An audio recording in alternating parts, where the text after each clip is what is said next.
Okay, good evening. Good evening to you. Okay, we've seen Madam Elrufai, come out to support Peter Obi as regards 2027 election. Yeah. We even saw his son come out to say that Peter Obi will make good of it, good president. Even while in time past, he has come out to mock Peter Obi. And at the same time, even Elrufai himself have come out and condemned Nnamdi Kanu severally, for wanting to wanting to break out of Nigeria with Biafra agitation. Yeah. At the same time now, he's also calling for the release of Nnamdi Kanu. But a lot of people have come out and said that you cannot trust someone like Elrufai. Elrufai is a two-faced person, and at the same time, Elrufai, his words should be checkmate, before believing what he's saying. Do you think that Elrufai is saying this with good intention of him wanting Nnamdi Kanu to release and at the same time supporting Peter Obi? Yeah. You see, the person of Elrufai is always, untrustworthy. Is not someone any Nigeria could, actually rely on, anywhere, anytime. He's a man whose character is questionable, and you cannot actually predict Elrufai. Elrufai changes with season. It's just like a chameleon. Anywhere he is, he turns same color of that particular environment, and he changes with environment as, chameleons, do. So what am I trying to say? He's a political chameleon.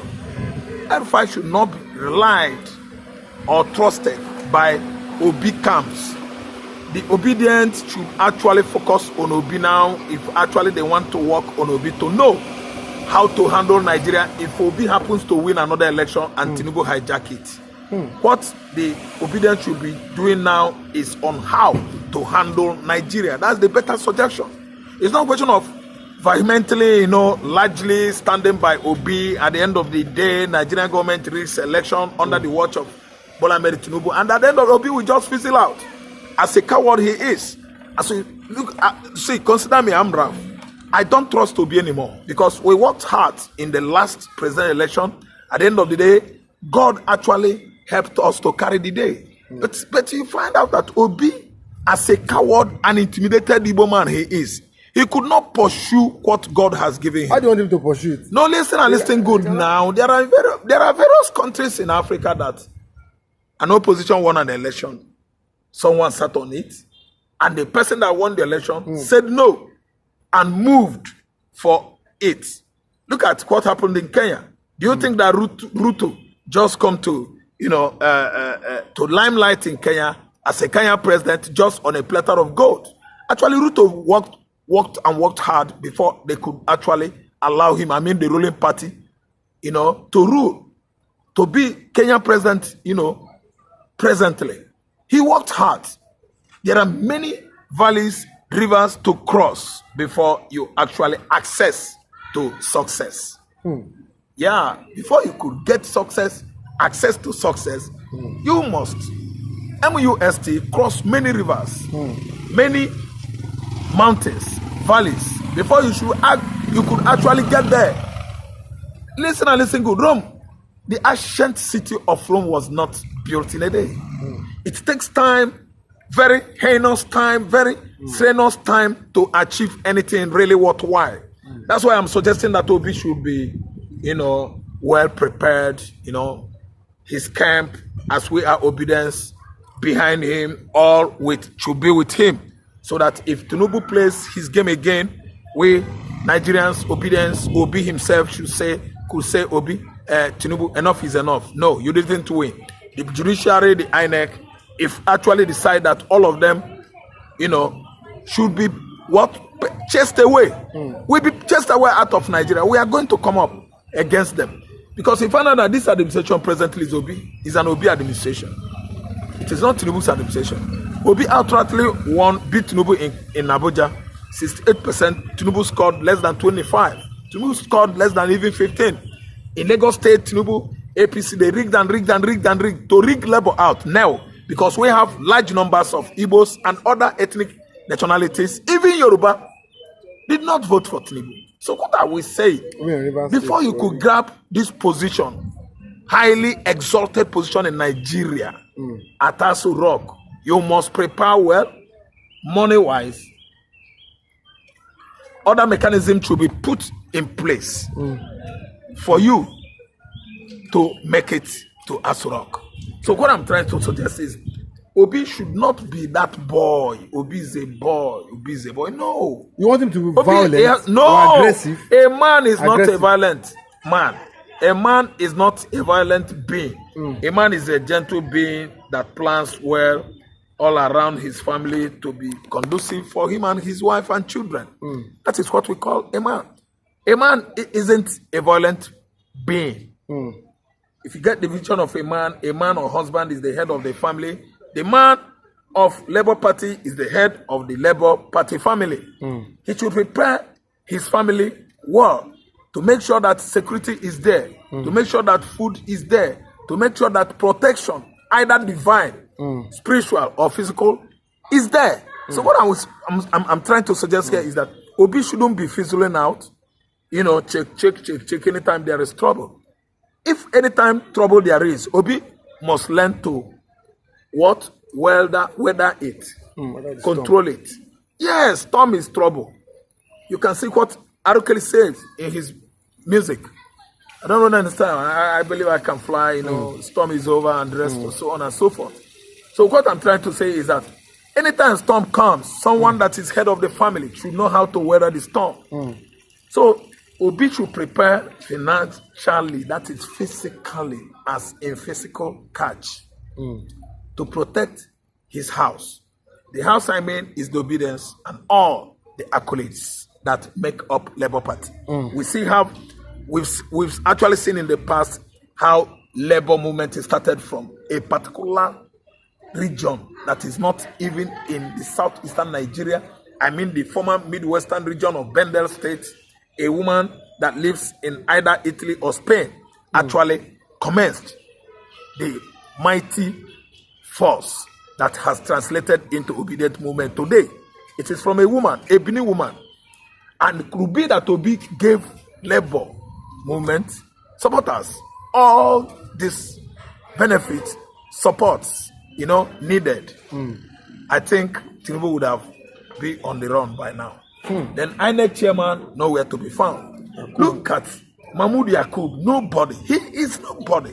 It's highly provocative that this kind of people are still, you know, messing Nigerian youths, messing our decision, turning it upside down, and having upper hands over us. It shouldn't be like that. People are stronger than government. God is in control of everything. We know that the government has power. I don't know what I'm saying. That their power is limited at some extent. The people is more powerful than government. That is how it is, you know, within the democratic ideology. It is the power of the people that stands, not the power of the representatives of the people. That's why I come up with the definition of democracy.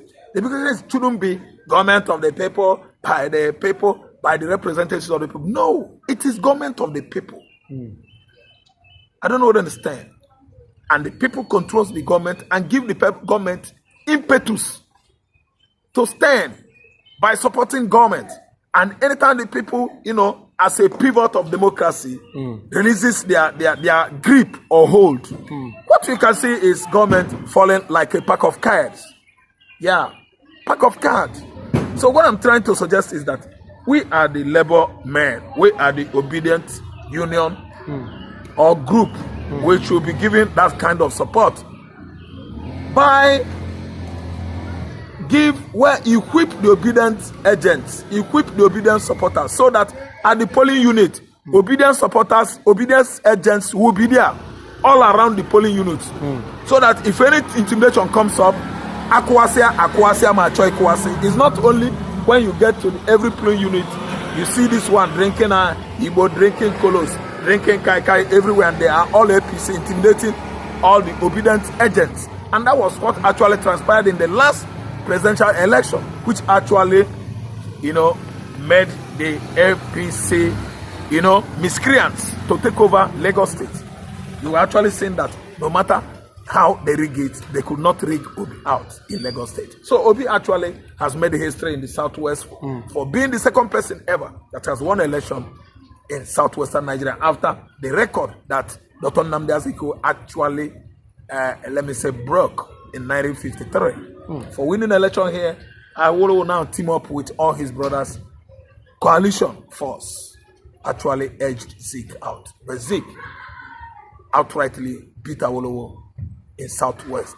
And Obi repeated that feat in 2023. So what I'm trying to say or suggest is this. Obi shouldn't always be a boy. Obi is needed to grow up to maturity. Once beaten, twice a child. 4-1, 4-arm. Obi should pick up his pieces and prepare for the next presidential election.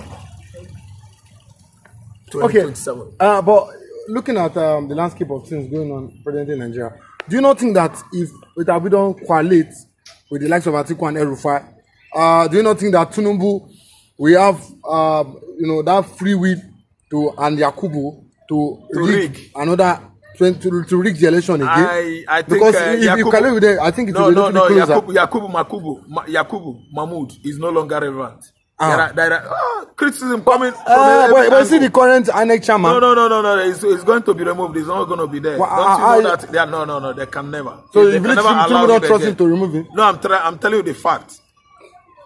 Allegations, complaints, criticism from within Nigeria and without Nigeria, outside Nigeria, people are just criticizing Mahmoud. So it is the right time that Mahmoud is bowed out, and he has actually bowed out. Nigerians are going to decide, both the opposition and the ruling party to elect another person that could be in charge of Independence National Electoral Commission. Mark my word, Mahmoud Yakub has expired. We have nothing to do with him. He actually knows that he's not going to be there next 2 years. That's 2027. So what I'm trying to say is the coalition of Atiku and Elrufai is not going to amount to anything. See what happened. It is Nigerians. It is the South-South, Southwest, Southeast, Mid-Belt, Core North, the Hausas in Zamfara, Katsina. It's a question of forming synergizing together to evolve a greater force that will actually march down APC into a tremendous failure come 2027 election. It has nothing to do with Atiku Abubakar coaliting Obi or synergizing with Obi or deputizing with Obi. It doesn't matter if Atiku becomes second person and Obi the president. It doesn't matter even if Atiku becomes the president or Elrufai Obi deputizes either the two. What matters now is Nigerians. Nigerians should take what belongs to them by force. It's not only going to the polling youth and take it by at least largely voting for Labour, but preparing for the unknown. The unknown I'm trying to suggest here is that someone might, at the end of the day, use billions of dollars to buy this presidential mandate won by an Igbo man in 2023. An Igbo man is going to repeat the same fate he achieved or jinx he broke previously in 2023. Ask me why. All eyes are on Peter Greg Obi right now in the southeast everywhere. Northern Nigeria, Southwest, everybody is putting Obi before any other person. Look at Elrufai. If you ask me, I would tell Obi to stay away from Elrufai or Atiku. These are still same people from Fulani extraction. The people that actually destroyed Nigeria for good 9-10 years now. Since 2015, it's 10 years. From 2015 to today, what we are seeing is Buhari-like administration. Buhari kind of ideology. Buhari kind of political system, that emanated from the north. It has to do with conservatism. It has to do with atheism. Yes, they play conservative politics in the north. These are people that are bent on Islamic ideology, archaic ideology that has to do with religion. They don't want to move forward. They only, at least, propel Nigerians to be going down, backward, to the last 50 years. These are people that don't have vision. They play non-visionary, visionary politics. They lack information. They oppose Western civilization. Even they turn their back on, principle of democracy. We know what the principle of democracy is. It's development, good dividends of what? As embedded with social amenities and employmental infrastructure. Yes, to create jobs. for people to feel the dividend of democracy. It's not all about going to mosque, preaching Quran and talking about Allah and Muhammad. No, it has nothing to put on turban or one kind cap. Designed in Timbuktu, Mali, the oldest at the site of the oldest mosque in Timbuktu, Mali. No, we are southeastern Nigerians. We know what we can do to at least run an establishment like, this entrepreneurship business, enterprising. We are more enterprising than any other, ethnic section in Nigeria. So Obi is the man that the cap, fits. And what I'm trying to suggest here is let nobody actually advise Obi to deputize Atiku or Elrufai. Yes. If Obi wants somebody to deputize him and still. Okay, good morning, good afternoon, good evening, depending on where you are viewing from. My name is Ralph Tresvant Imbechikwe. Reporting from Lagos. Actually, I'm about discussing the sit-at-home order as it was implemented yesterday in Anambra State. I'm going to tell you that the whole South were southeastern Nigeria before. I mean Cross River State, Akwa State, Bayelsa State, and River State, which was why all of them outrightly complied to sit-at-home order, which was as a result of celebration of our Hero Day.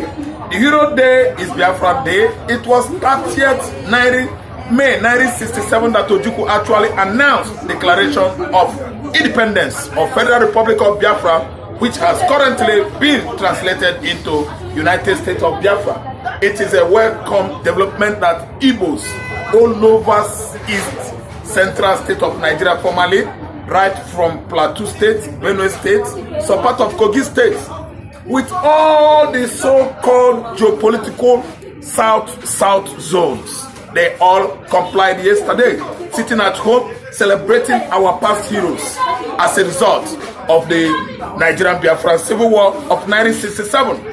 There was no activities yesterday. Virtually the state government, the federal government, all their interests in the southeastern states yesterday were paralyzed, disabled, and inactive.